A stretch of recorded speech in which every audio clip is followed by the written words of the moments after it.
Michel Cohen, c'est un journaliste belge francophone, très intelligent. Il est aussi très courageux. Il se prononce vraiment sur les histoires des guerres et autres. Il fait partie de ces Européens-là qui déconstruisent les mensonges des différentes guerres créées de toutes pièces en Afrique et partout dans le monde par l'Occident collectif. Et Michel Cohen est resté cohérent avec lui-même. Quand vous l'écoutez, vraiment, c'est du pur régal. Et c'est un essayiste, c'est un écrivain. Et Michel Cohen, vous devez l'écouter. Il dit quoi, Michel Cohen, les amis? Il dit que Kiev s'affaiblit à vue d'œil. Même des Kieviens, même des Ukrainiens aujourd'hui savent que leur pays est faible devant la Russie. C'est ce qu'il dit Michel Cohen concernant la situation, les amis, en Ukraine. Ils veulent recruter 500 000 personnes. Ça veut dire qu'il y a un problème d'hommes en Ukraine. Les amis, les indices sont là, les éléments sont là. Mais avant de continuer, je vous salue. Voilà, il faut être poli avec les amis. Je vous salue et je vous souhaite la bienvenue si c'est la première fois. Si vous avez le temps, vous pouvez vous abonner ici. Nous parlons de l'actualité, nous décryptons l'actualité, nous donnons notre opinion sur l'actualité. Nous essayons aussi de déconstruire les différents mensonges de l'Occident collectif. On essaie à notre façon d'écrire l'histoire de façon orale, parce que c'est ça l'Afrique. L'Afrique, dans le système éducatif, c'était l'oral. On racontait et on appréhendait facilement. Donc, nous utilisons cette plateforme pour raconter l'histoire. Parce que ce que nous sommes en train de raconter aujourd'hui, ce que nous sommes en train de dire aujourd'hui, sera l'histoire. Et c'est l'histoire, c'est quoi? L'histoire, c'est le présent, le passé, le présent et le futur. C'est ça l'histoire. Donc, nous sommes en train de réécrire l'histoire. Parce qu'il y a eu trop de mensonges, il y a eu trop de manipulations. Des journalistes se sont transformés en propagandistes et ils ont manipulé les consciences. D'ailleurs, comme certains pasteurs, bon pasteurs, nous devons faire très attention et suivre des gens qui nous éclairent sur l'avenir, sur notre devenir. C'est très important, les amis. Je ne suis pas seul. Il y a plein d'autres personnes mieux outillées qui donnent des bonnes informations, qui analysent aussi. Donc, nous devons être concentrés, partager tous les différents contenus pour que le message passe vite et ça part très loin. Vous savez que les algorithmes de ce plateforme créée par les Occidentaux sont reconnus quand c'est un trait qui est en train de vouloir diminuer leur puissance, leur importance aux yeux des Africains, leur manipulation. Donc, cet algorithme-là va affaiblir la portée de nos différents messages. Donc, je vous prie, les amis, d'envoyer, de partager davantage. Je vous prie de liker et de commenter. Ce n'est pas tous les jours que j'essaie de faire ces breaks pour parler comme ça, mais je dis, il y a encore d'autres plateformes comme Sénateur Cletus. Vous pouvez vous abonner, c'est sur YouTube, Sénateur Cletus a.k.a. Ejawe Moses, abonnez-vous là-bas. Vous avez aussi Bantu Media People, abonnez-vous là-bas. Vous avez Bantu Media Group, abonnez-vous là-bas. Et vous avez Bantu Media Authentique où vous trouvez les vidéos, les contenus pour la renaissance de l'Afrique, pour la rééducation, pour la réécriture de notre histoire. Voilà, c'est sur cette plateforme, les amis. Les amis, Michel Cohen analyse la situation en Ukraine comme il a toujours fait avec la situation au Mali, en Libye, en Irak, à Gaza.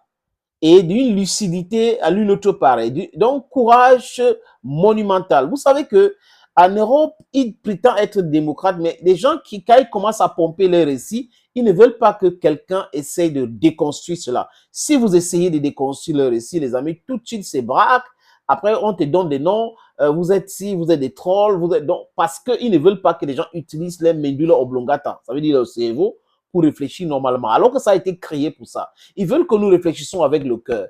À chaque fois qu'un être humain passe son temps à réfléchir avec le cœur, ça ne peut pas être logique.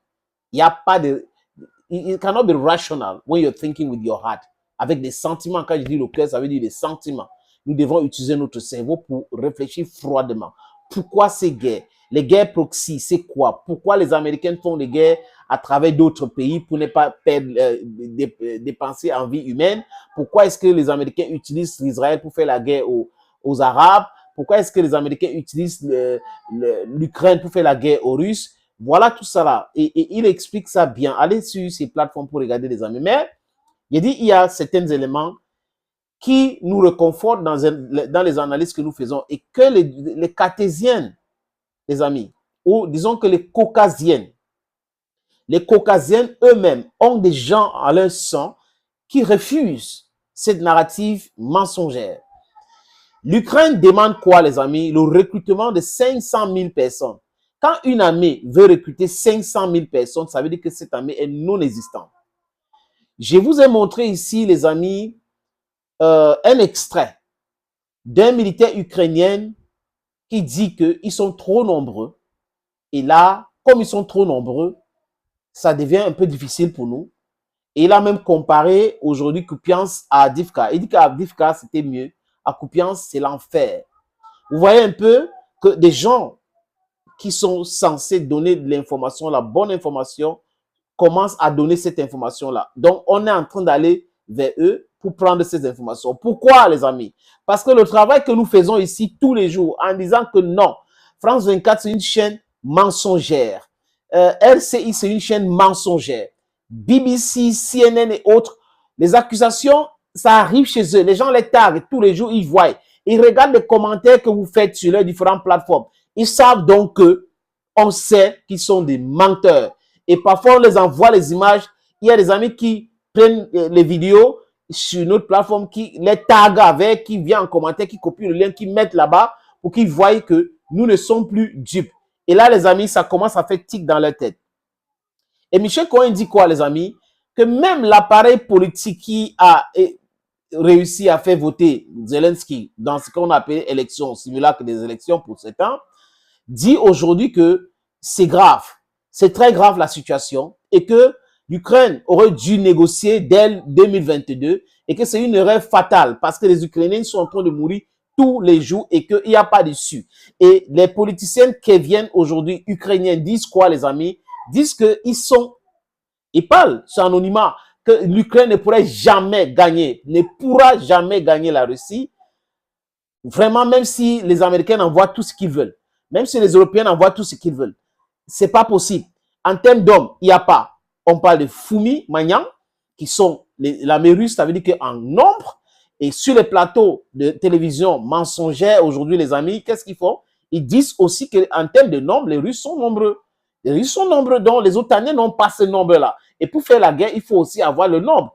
Et avoir un pays comme la Russie qui fabrique les armes, qui est super puissant, et venir dire que vous devez la battre sur un champ de bataille en Ukraine, mais it's uncalled for, it was unreasonable for you to say things like that.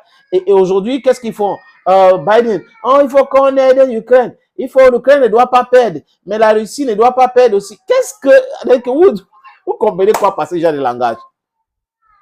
Ils ne veulent pas que l'Ukraine perde, mais ils ne veulent pas gagner la Russie. Ils savent qu'ils ne peuvent pas.